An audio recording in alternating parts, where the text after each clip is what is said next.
카페에서의 그 충격적인 장면 이후 은주의 일상은 완전히 달라졌습니다. 매일 밤 잠들기 전 그 장면이 떠올랐어요. 진혁의 다정한 목소리, 수영의 낯선 미소, 그리고 그들이 주고받은 은밀한 시선들 말이죠. 정말 그런 사이일까? 아니면 내가 오해하고 있는 건 아닐까? 은주는 매일 자신에게 물었어요. 하지만 직감은 계속해서 경고음을 울렸습니다. 며칠 후 은주는 또 다른 이상한 점들을 발견하기 시작했어요. 진혁이 평소보다 자주 샤워를 하고 휴대폰을 들고 화장실에 가는 시간이 길어졌습니다. 그리고 무엇보다 은주를 바라보는 시선이 예전과 달랐어요. 죄책감이 섞인 듯한 어색한 미소를 지을 때가 많았습니다. 여보, 요즘 피곤해 보여. 괜찮아. 은주가 물으면 진혁은 어김없이 대답했어요. 회사 일이 많아서 그래. 걱정하지 마. 하지만 그의 목소리에는 평소의 자연스러움이 없었습니다. 어느 날 저녁, 시어머니가 은주에게 말했어요. 수영이가 요즘 부쩍 우리 진혁이 걱정을 많이 해 회사에서 힘든 일이 있나 봐. 은주는 가슴이 철렁했습니다. 수영 이모가 진혁이 걱정을요? 시어머니는 고개를 끄덕였어요. 그러게. 어제도 전화해서 진혁이 안부를 물어보더라고. 그날 밤 은주는 잠을 이룰 수 없었어요. 왜 수영 이모가 진혁이를 그렇게 신경 쓰지? 어머님도 이상하게 생각하지 않나? 의심은 점점 확신에 가까워져 갔습니다. 다음 주 은주는 용기를 내어 진혁의 행동을 더 자세히 관찰하기 시작했어요. 평소 진혁은 집에 오면 바로 편한 옷으로 갈아입었는데 요즘은 한참 후에야 갈아입었습니다. 그리고 휴대폰에서 메시지 알림음이 울리면 재빨리 확인하고는 은주가 보지 못하게 화면을 가렸어요. 뭔가 숨기고 있어. 분명히. 은주의 확신은 점점 강해졌습니다. 그러던 어느 금요일 오후, 은주는 마트에서 우연히 수영을 만났어요. 어머, 은주야. 수영은 반갑게 인사했지만 어딘가 어색해 보였습니다. 요즘 진혁이 어때? 많이 힘들어하던데. 수영이 물었어요. 은주는 깜짝 놀랐습니다. 진혁이가 언제 이모한테 힘들다고 했어요? 수영은 잠깐 당황하는 듯 했어요. 아, 그게 명자 언니한테 들었어. 회사 일이 힘들다고 하더라고. 하지만 은주는 확신했어요. 시어머니는 그런 말을 한 적이 없었거든요. 수영 이모가 거짓말을 하고 있어 왜 그럴까? 집에 돌아온 은주는 진혁의 옷장을 뒤져봤어요. 평소라면 절대 하지 않을 일이었지만 더 이상 참을 수가 없었습니다. 그리고 양복 주머니에서 또 다른 호텔 영수증을 발견했어요. 이번에는 다른 호텔이었고 날짜는 일주일 전이었습니다. 일주일 전. 그날 진혁이는 회사 회식이라고 했었는데 은주의 손이 떨렸어요. 영수증에는 2명이 이용한 흔적이 명확했습니다. 그날 밤 진혁이 늦게 들어왔어요. 평소보다 더 진한 향수 냄새가 났습니다. 회식 어땠어? 은주가 물었어요. 그냥 그랬어. 너무 늦어서 미안해. 진혁은 은주의 눈을 제로 쳐다보지 못했습니다. 은주는 침대에 누워 천장을 바라보며 생각했어요. 이제 확실해. 진혁이는 나를 속이고 있어. 그리고 수영 이모도 뭔가 알고 있어. 분노보다는 서러움이 먼저 올라왔습니다. 10년을 함께 산 남편이, 그리고 시어머니의 오랜 친구가 자신을 이렇게 배신하고 있다는 사실이 믿어지지 않았어요. 하지만 확실한 증거가 필요해. 감정만으로는 안 돼. 은주는 마음을 다잡았습니다.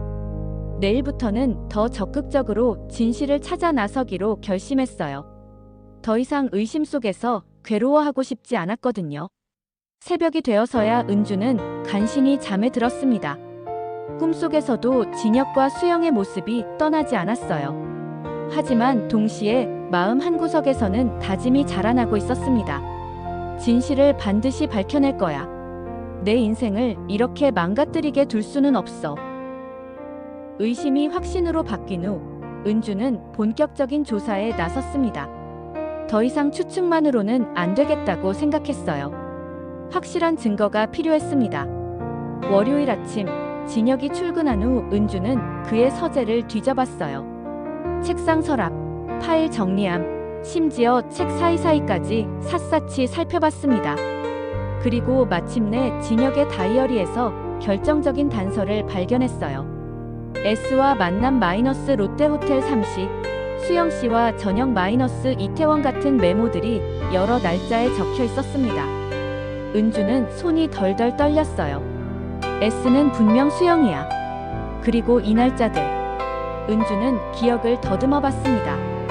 모두 진혁이 회식이나 야근이라고 거짓말했던 날들이었어요. 이제 확실해. 하지만 아직 부족해. 현장을 직접 목격해야 해. 은주는 마음을 굳혔습니다. 다음 날 다이어리에 따르면 진혁과 수영이 만나기로 한 날이었어요. 강남 카페 2시라고 적혀 있었습니다. 은주는 점심시간에 서둘러 그곳으로 향했어요. 카페 앞에 도착한 은주는 주차장에 숨어서 기다렸습니다. 오후 2시가 조금 넘어서 진혁의 차가 들어왔어요. 그리고 잠시 후 수영도 나타났습니다. 두 사람은 자연스럽게 인사하고 함께 카페로 들어갔어요. 은주는 떨리는 마음으로 카페 뒤편으로 돌아가 창문 너머로 지켜봤습니다. 진혁과 수영은 구석진 자리에 앉아 진지하게 대화하고 있었어요. 때로는 웃기도 하고 때로는 진혁이 수영의 손을 잡기도 했습니다. 정말이구나. 정말로 그런 사이야. 은주는 가슴이 무너지는 걸 느꼈어요. 하지만 동시에 마음 한구석에서는 안도감도 들었습니다. 이제 더 이상 의심하지 않아도 되니까요. 은주는 조심스럽게 휴대폰을 꺼내 사진을 찍기 시작했어요. 두 사람이 손을 잡고 있는 모습, 친밀하게 대화하는 모습, 수영이 진혁의 넥타이를 만지는 모습까지 모든 순간을 놓치지 않고 담았습니다. 1시간 정도 지나서 두 사람이 카페를 나왔어요. 주차장에서 헤어지면서 수영이 진혁의 볼에 가볍게 키스하는 모습까지 은주는 목격했습니다. 그 순간을 놓치지 않고 촬영했어요. 이제 충분해. 더 이상 증거가 필요하지 않아. 은주는 생각했습니다. 하지만 무언가 더 결정적인 것이 필요하다고 느꼈어요. 일주일 후 은주는 더 큰 결심을 했습니다. 진혁이 또 거짓말을 했어요.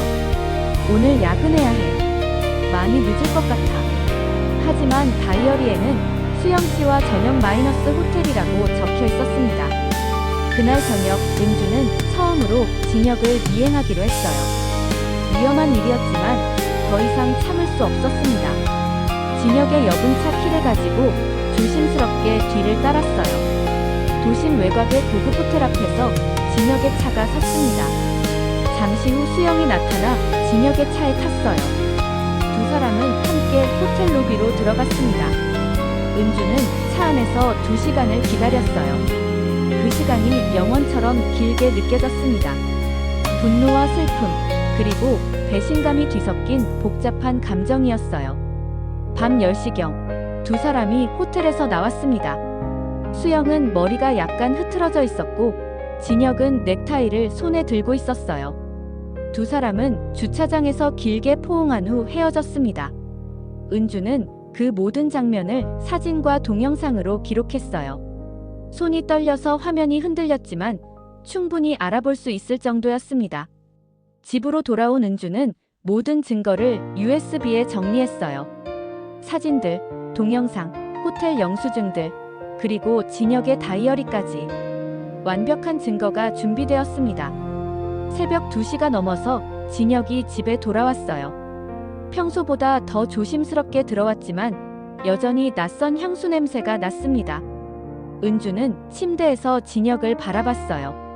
10년을 함께 산 남편이었지만 이제는 완전히 낯선 사람 같았습니다. 내일이면 모든 게 달라질 거야. 은주는 마음속으로 다짐했어요. 이제 더 이상 숨기고 감추고 속이는 건 없을 거야. 진실을 모두 밝혀낼 때가 왔어. 은주의 눈에는 더 이상 눈물이 없었습니다. 대신 강한 결의만이 남아 있었어요. 내일부터는 완전히 새로운 삶이 시작될 것이었습니다.